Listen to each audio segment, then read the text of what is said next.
Hola a todos, bienvenidos a Filosofía de Película, yo soy Oscar. Antes que nada, el título de este video no es irónico y esto no es un troleo. Realmente quiero discutir lo que digo en el título. Vi The Hunger Games en 2012, me pareció una remake encubierta de Battle Royale, lo olvidé de inmediato y no vi las secuelas.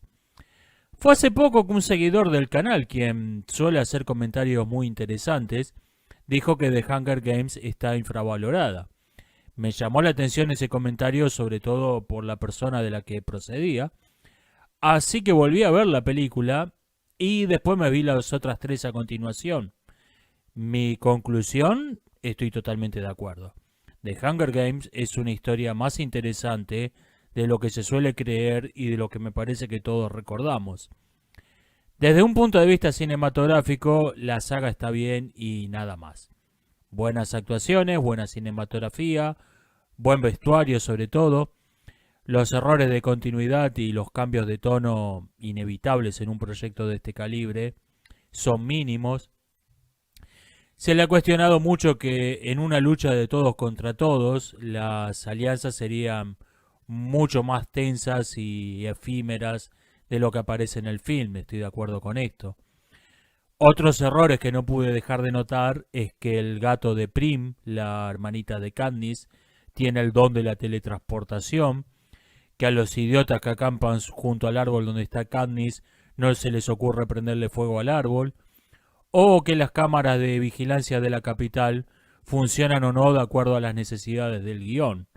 Y, por ejemplo, vieron entrar a los rebeldes en un edificio, pero no los vieron salir por la misma puerta por la que habían entrado. El último encuentro entre Katniss y Prim es la madre de todas las casualidades. Y desde luego está el principal. Si querés hacer un torneo, un show de propaganda para mostrarle a todo el mundo las maravillas del régimen y cómo todos son felices y prósperos y pacíficos ahora, bueno, no lo llame los Juegos del Hambre. Es peor ministro de propaganda de la historia el que pensó ese nombre. No estoy de acuerdo, en cambio, con una crítica muy frecuente, y es que en el universo de The Hunger Games la tecnología está apenas más avanzada que la nuestra, aunque la historia transcurre varios siglos en el futuro. Esto es verdad, pero no me parece un error. La tecnología no avanza solo porque pasa el tiempo. Hubo periodos históricos en donde estuvo estancada o incluso retrocedió, se perdieron conocimientos. Si no hay alguna parte del mundo que apeste menos que Panem, lo esperable es que en el universo de The Hunger Games la ciencia y la tecnología, la cultura en general, estén más bien estancadas. Solo la primera película tiene cierta entidad propia. Básicamente la saga es una sola larga película de 8 horas. Por motivos estrictamente económicos, el estudio decidió dividir el último libro de la trilogía en dos películas, a las que les pusieron los ingeniosos y creativos títulos de Parte 1 y Parte 2. Esto sin dudas afectó la calidad de esos films, que se sienten estirados y tienen secuencias enteras que son puro relleno, pero también dejó espacio para diálogos lentos y pequeñas subtramas que seguramente hubiesen sido cortadas de haber sido una sola película. Por otra parte, la última barra últimas película es la más pesimista de las tres y es comprensible que el público masivo se haya desenganchado un poco de la historia. Repito, la saga está bien y nada más. The Hunger Games sale perjudicada de tres o cuatro comparaciones que son inevitables. Primero, es imposible no asociarla a la saga de Crepúsculo, con su triángulo amoroso adolescente como tema central. Segundo, no resiste la comparación con obras maestras como 1984 o Brave New World. Tercero, es difícil no ver en Catnip el origen de la plaga del strong female character que asoló las pantallas de cine la década pasada. Y por último están sus millones de clones baratos que coparon las salas de cine y las librerías por 3 años. Una moda que desapareció de modo tan abrupto como había empezado. Divergente, el clon más exitoso de The Hunger Games, por ejemplo, ni siquiera terminó. La saga simplemente fue abandonada. Pero si lo pensamos un poco, vemos que todas estas comparaciones son injustas. The Hunger Games no está a la altura de las obras maestras de la distopía. Valga. ¿Eso significa que es mala? No, de ningún modo. Y por otro lado, la comparación con el alud de distopías adolescentes que le siguió, ¿no debería resaltar los méritos de la saga que inició esa moda en vez de salir perjudicada con esa comparación? The Hunger Games, por otra parte, no se limitó a tomar una distopía clásica y ayornarla, como había hecho, por ejemplo, Gattaca con Brave New World, sino que es una historia original, hace su propia cosa. Bien o mal, no lo sé, pero no es una versión ayornada de una distopía clásica. A lo sumo hay homenajes. Por ejemplo, el regimiento de Cannes es la unidad 451. Pero esto no es más que un easter egg, no algo que tenga un rol relevante en la trama. Susan Collins dice que se basó en el mito del Minotauro para su novela inicial. Nunca mencionó influencias del mundo real ni otras obras de arte. Aunque la autora nunca lo reconoció de modo directo, el régimen de The Hunger Games parece estar basado en el régimen comunista de Laos, con su sistema de distritos numerados que ella conoció de niña. Podemos decir de modo simple que The Hunger Games es igual a Laos más laberinto de Creta más reality show. Entonces, Katniss es Teseo y Pita es Ariadna, con los sexos invertidos. Snow es Minos, Seneca Crane es Dédalo y Cato es el Minotauro. Siendo justos, Battle Royale está basada también en el mito del laberinto del Minotauro, así que no es inevitable suponer una relación causal directa entre ambas historias. En todo caso, los pasaportes internos son un asunto en el mundo real, no es una fantasía erótica extravagante que la autora se sacó del sombrero y dijo, bueno, la voy a llamar distopía adolescente. Hay otras referencias mitológicas, la más obvia de las cuales son los nombres de los cameraman Castor y Pollux, y hay al menos dos hechos reales que pueden haber servido como inspiración. El más obvio es la rebelión de esclavos iniciada por los gladiadores de Capua contra Roma. Y por otro lado, la historia de Candice y Pita tiene un cierto aire de familia con la historia real de los gimnastas Bart Conner y Nadia Comaneci, cuyo romance fue inicialmente una farsa para el público, inventada con fines diplomáticos, y que terminaron siendo pareja de veras, aunque esto también puede ser solo una casualidad. Cosas que están muy bien en estas películas. Uno, a diferencia de lo que ocurre en todos los clones, en The Hunger Games los únicos que hablan como adolescentes son los adolescentes. Dos, las actuaciones. Especialmente quiero destacar la actuación de Jennifer Lawrence, que no está a la altura de la de Donald Sutherland o Julianne Moore, pero tampoco pasa vergüenza, lo que no es decir poco. Katniss no es de ningún modo un personaje complejo o matizado. Se mueve en un rango de 4 emociones: enojo, angustia, esperanza y ternura. O sea, la podés representar con 4 emojis, pero son 4 emojis bien hechos. Cuando está furiosa, me lo creo. Cuando algo la conmueve, también me lo creo. Y por otra parte, es la primera vez que veo una arquera realista en una película. El arco y flecha es una de las armas peor representadas en el cine, solo superada por el escudo.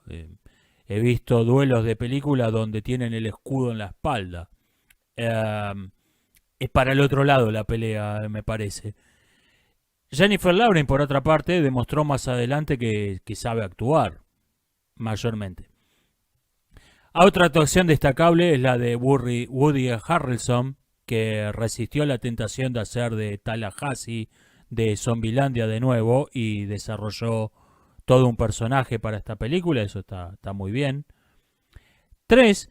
La comida nunca es solo comida, siempre tiene un valor simbólico.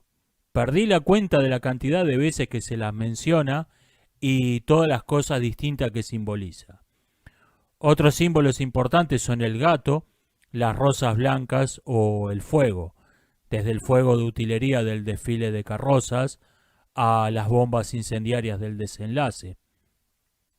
4. No fueron por la historia de David contra Goliat. Katniss era la favorita de las apuestas. Que ganase era lo esperable. Esto, aunque es lo normal en el mundo real, en una ficción es realmente interesante. Y 5. La banalidad del mal. Creo que el mejor ejemplo es el personaje de Effie Tinker, que parece inicialmente ser un monstruo, una persona espantosa, pero a medida que avanza la trama vemos que es una mujer extraordinariamente frívola, superficial, pero no es malvada. Esto estuvo interesante.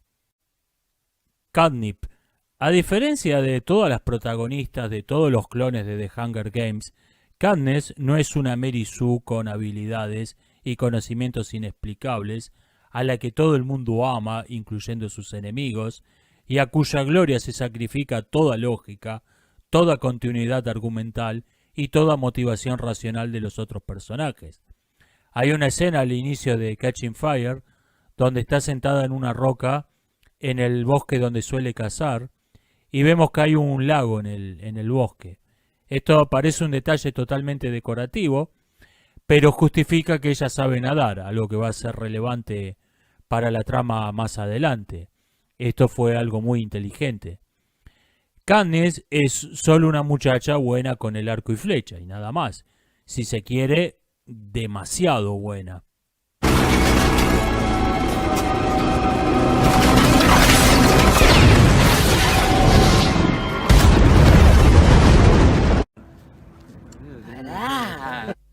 Pero eso es todo.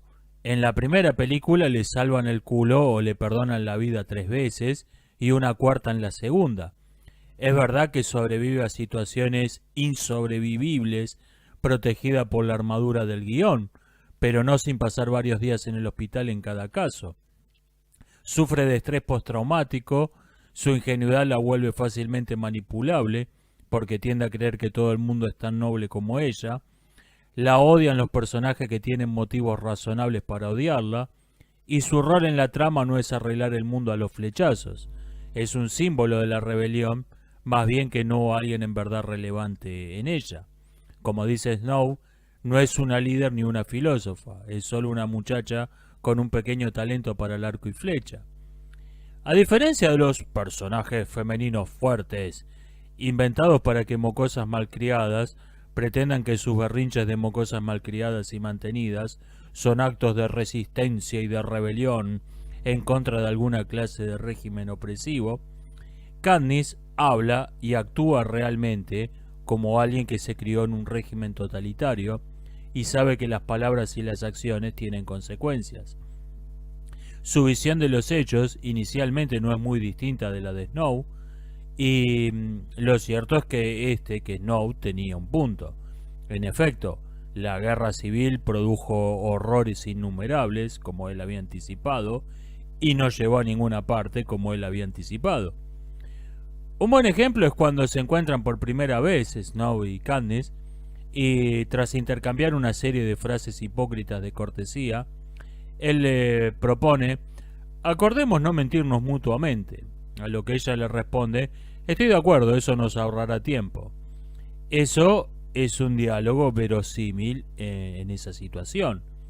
En donde no existe la libertad de expresión, la gente aprende a hablar entre líneas. Ejemplo, YouTube. A decir lo que piensa sin contradecir la versión oficial de los hechos. Y este es el modo en que hablan los personajes de Hunger Games. ¿Qué pasó con Seneca? Ha decidido dejar de respirar. Ese modo de hablar es propio de una sociedad totalitaria. Por cierto, algo en lo que realmente se destaca esta saga es en su manejo de la pistola de Chekhov. La pistola de Chekhov dice que si en el primer capítulo de una novela se menciona una pistola colgada en una pared, alguien debe dispararla en el último. Ese diálogo entre Snow y Katniss, donde acuerdan mutuamente no mentirse, va a ser evocado 5 horas y 2 películas más adelante como algo relevante. Pita, por su parte, es astuto y manipulador. Sabe jugar un juego que él no eligió y donde él no puso las reglas. Inventa su romance con Katniss y controla por completo las entrevistas y los actos públicos. Por ejemplo, cuando lo están entrevistando de regreso en el Distrito 12, dice que el gobierno los ha acercado más con su novia Fake. De hecho, nos acercó a 21 metros, dice, y todos se ríen de la ocurrencia.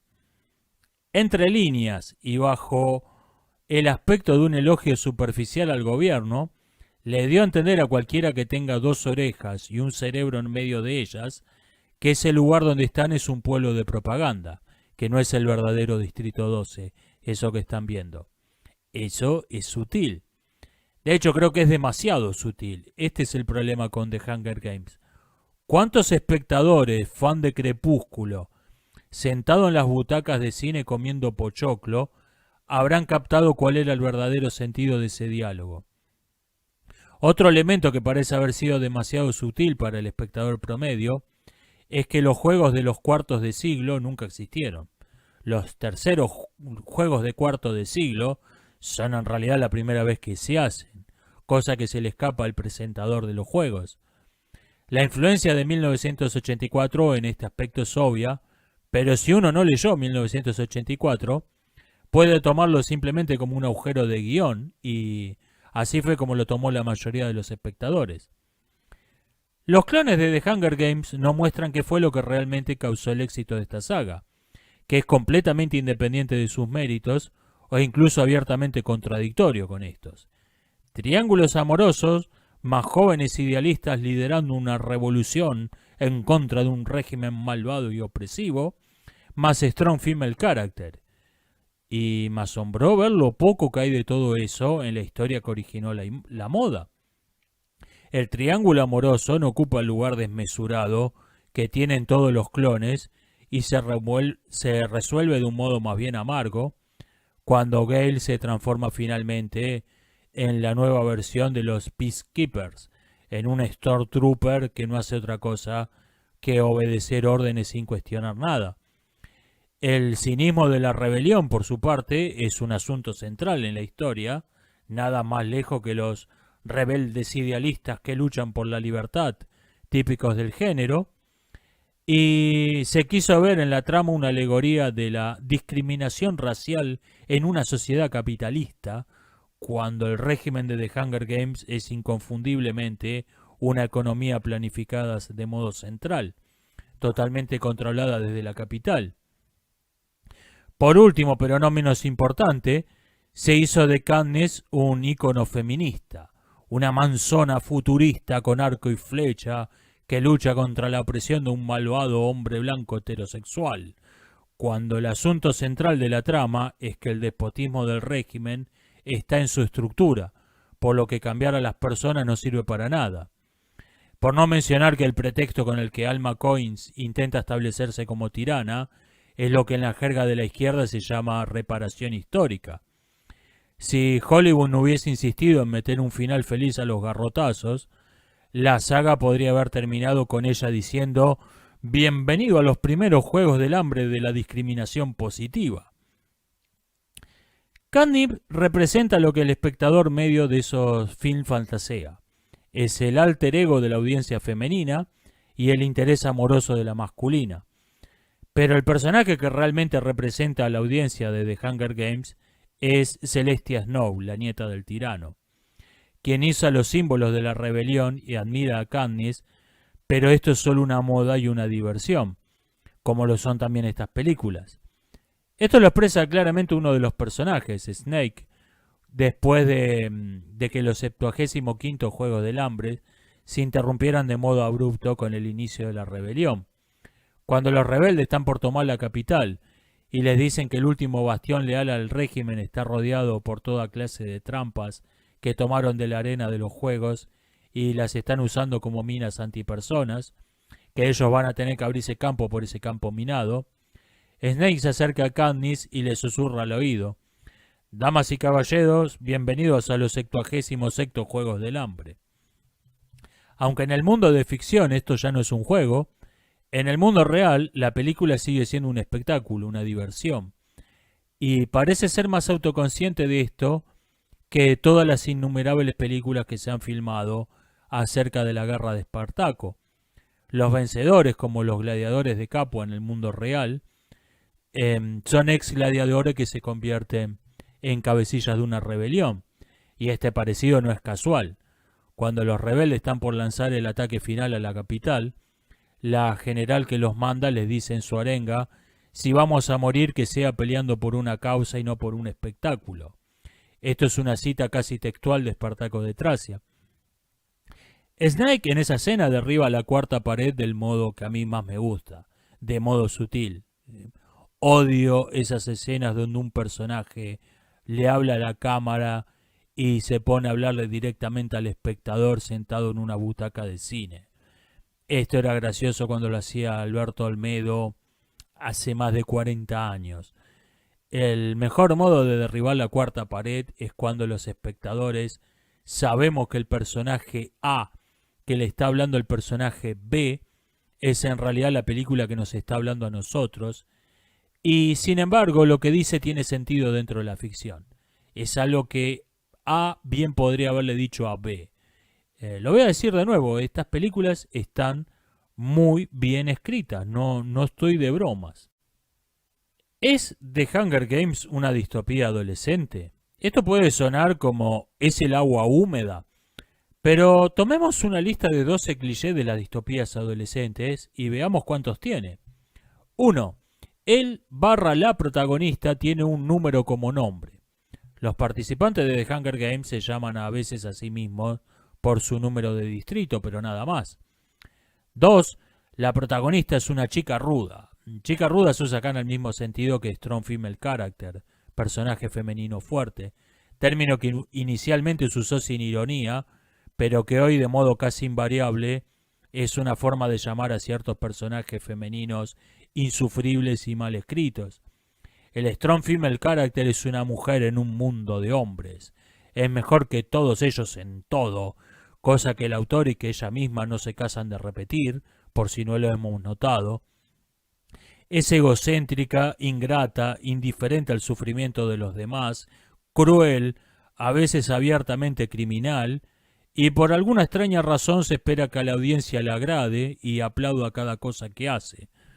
Bueno, por algún extraño motivo, esto es lo que recuerda el público de la protagonista de The Hunger Games, y yo mismo puse su imagen en una placa como ejemplo de Strong Female Character, pero cuando hice un video sobre clichés del cine que odio, pero si vemos los rasgos más notorios del Strong Female Character, Katniss no tiene casi ninguno de ellos. Snake, por ejemplo, Snake es mejor que ella en todo. Es un puto ninja.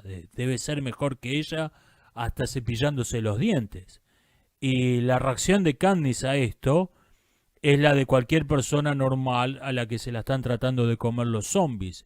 Está contenta de tener a ese tipo de su bando. Sus sentimientos por Pita no son otra cosa inicialmente que gratitud, y su motivación principal para sus acciones es la compasión. Un crítico habló de las adaptaciones efecto Mandela, donde los cineastas llevaron a la pantalla lo que la gente recordaba del libro y no lo que el libro realmente era. Y yo creo que el mismo fenómeno se dio con los clones de The Hunger Games. Son todos imitaciones efecto Mandela en este caso. 3.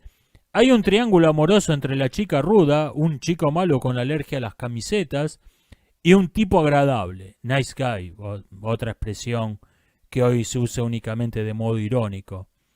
Sí, pero esto no ocupa un espacio tan absurdamente desmesurado como en todos los clones. 4. Hay zombies a los que nadie llama zombies. Técnicamente sí, pero nuevamente esto no ocupa el lugar desmesurado que tienen los clones. De hecho, yo ni siquiera recordaba los moods de Hunger Games. Los moods son una trampa más en las defensas de la capital. mientras que ficciones como Los Corredores del Laberinto son prácticamente películas de zombies. 5. El mundo del mañana se ha ido a la mierda, la gente vive en túneles bajo tierra. En The Hunger Games el Distrito 3 está tan lleno de búnkers que virtualmente viven bajo tierra, pero esto es solo una estrategia de guerra, como la de los Vietcong en el siglo XX o los talibanes en este. En los clones lo convirtieron en un asunto central.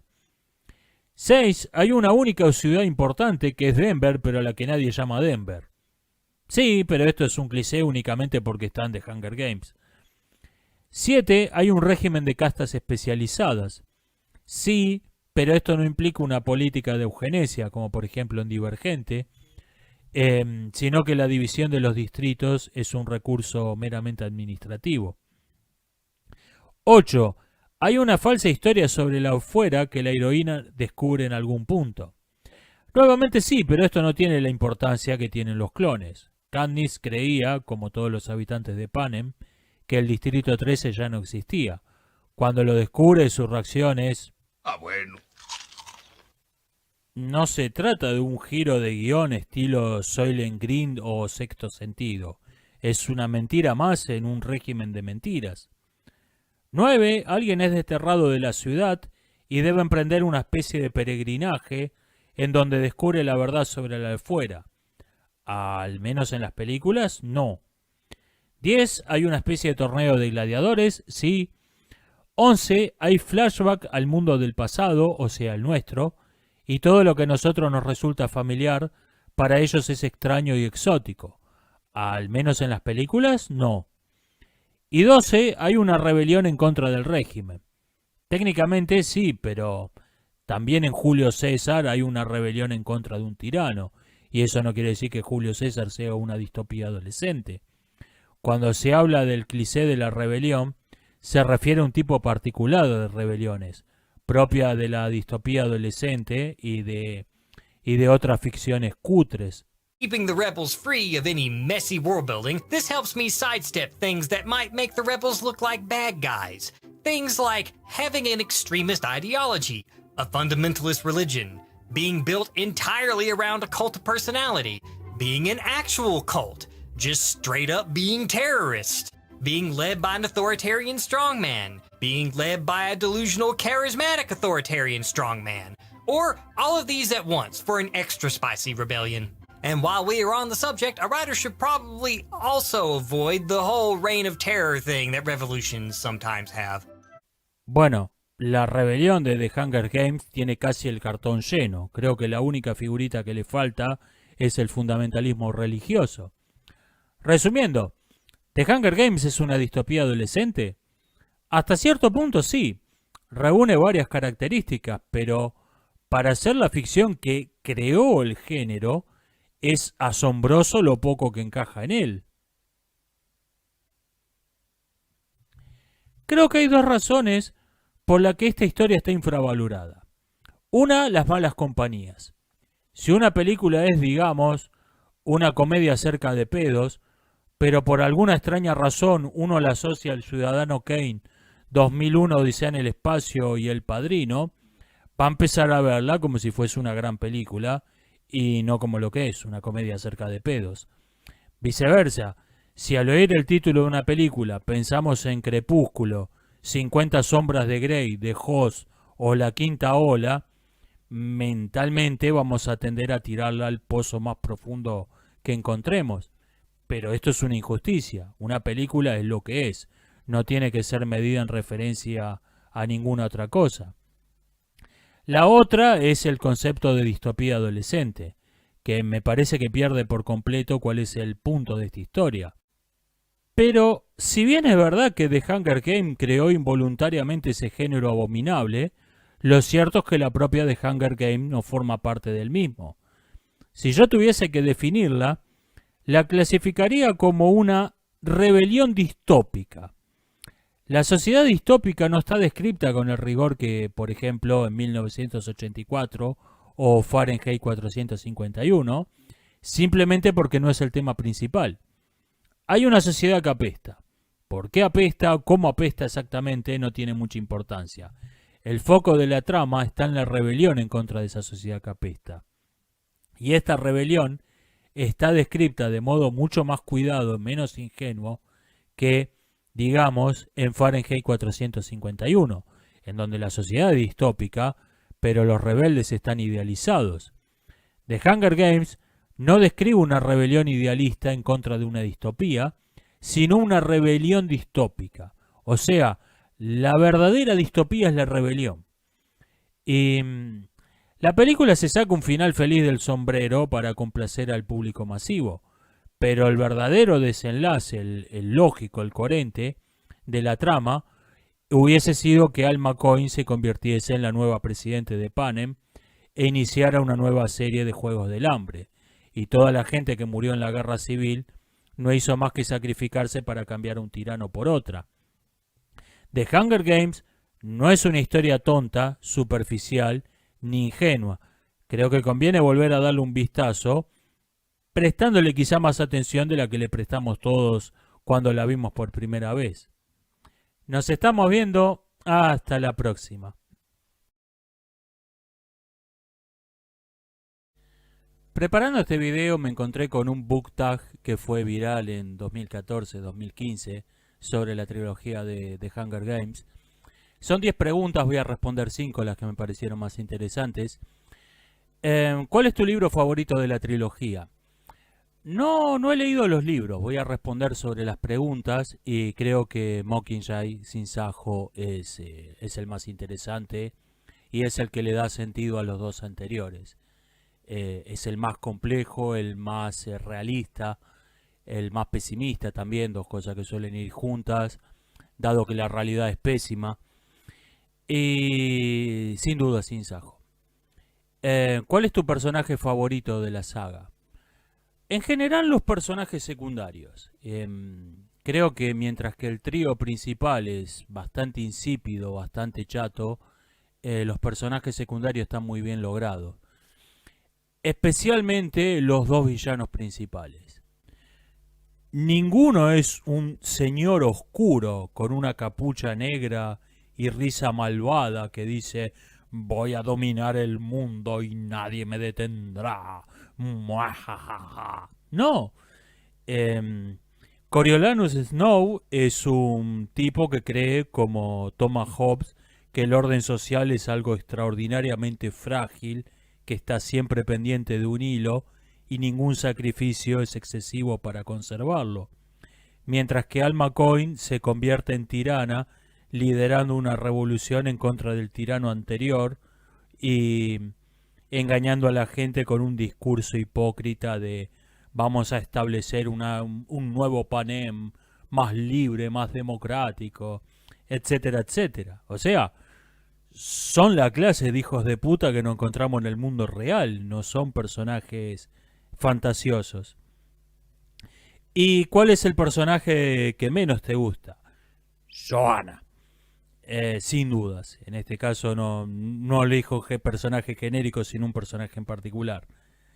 Ciertamente no es el personaje más aburrido de The Hunger Games, pero Gale es un palito helado, es un pedazo de madera cubierto de hielo, pero es atractivo.